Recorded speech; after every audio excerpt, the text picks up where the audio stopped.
Alright, so now that we have seen the synchronization process in action, let's actually understand what goes on behind the scenes. So we know that it all starts with the design files. We have some design files and we want to use them to kickstart our digital twin. So where do we go from here? To understand that, let's break down the synchronization process. Now there are three parts to the process: the files that we want to synchronize, the iModel that you want to synchronize into, and the specialized programs called connectors that read data from these design files and write them into the iModel. Now this is a key piece in the iTwin platform. When we think about all these different formats, we have a DGN, MicroStation, we got Revit, we got IFC, how do we actually bring them together in one place and still have the data make sense? That's where BIS comes in. BIS stands for Base Infrastructure Schemas. It's a set of schemas that specialize in bringing data from multiple infrastructure applications and domains together in one place in a meaningful way. It contains some base schemas that are common to all applications and specialized schemas that pertain to each individual application. For example, MicroStation is going to have its own BIS schema, Revit's going to have its own BIS schema, and what the connectors do is they read data from individual formats and write them into the appropriate schema for that format. And this way we're able to bring all this information together in one place. So just to reiterate, the three main parts are design files, connectors, and the iModel that we're writing into. So now let's look for these parts in our example. So we already have our design files here, but where do we find our iModel?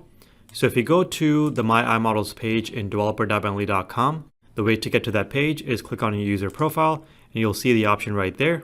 And on this page, you can click Create to create a new iModel, and you have to select Empty because you want to synchronize into an empty iModel, and give the iModel a name and hit Save.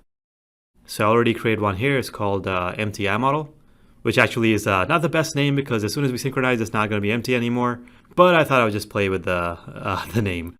So we have our iModel and our files now, which leaves us with the connectors. So where do we find those?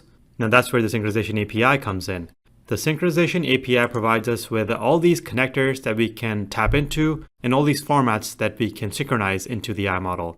So this is a long list of formats. These are all Bentley applications. Then we have other applications as well. We have Civil 3D, Navisworks, Revit, just to name a few. And then we have the connectors associated with these formats.